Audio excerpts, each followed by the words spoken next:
ملک دی ودان پاته سي یو دی جانان پاته سي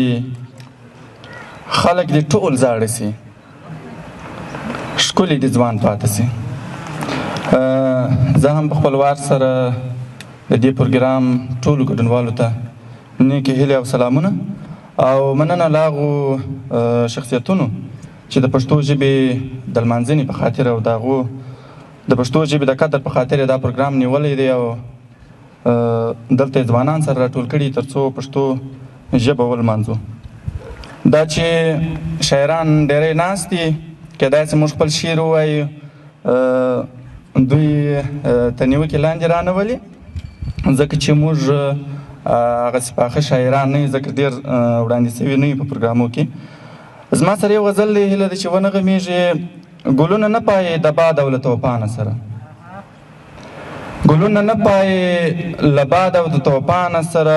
موږ دې پرېښي د سور کافر هجرانه سره ګلونه نه پایې د باد او له توپانه سره موږ دې پرېښي د سور کافر هجرانه سره هغه شخص سوی دی تر تکو تورو خاورو لاندې هغه شخص سوی دی تر تکو تورو خاورو لاندې زما ارمان په ځان کې ورک دی له خپل ځانه سره د ناویلو هیلو درست کتاب ناچاپه پروت دی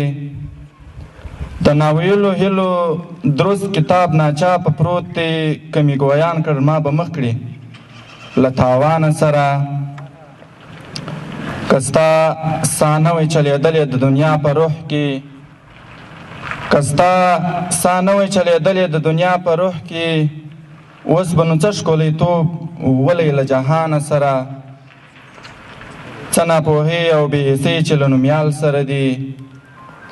څه ناپوهۍ او بېحسۍ چې له نومیال سره دي نسته بیخي د دې دنیا له هېڅ انسانه سره او ګلونه نه پایې د باد او له توپانه سره موږ دې پرېښي د سور کافر هجرانه سره. له توجه مو ډېره مننه.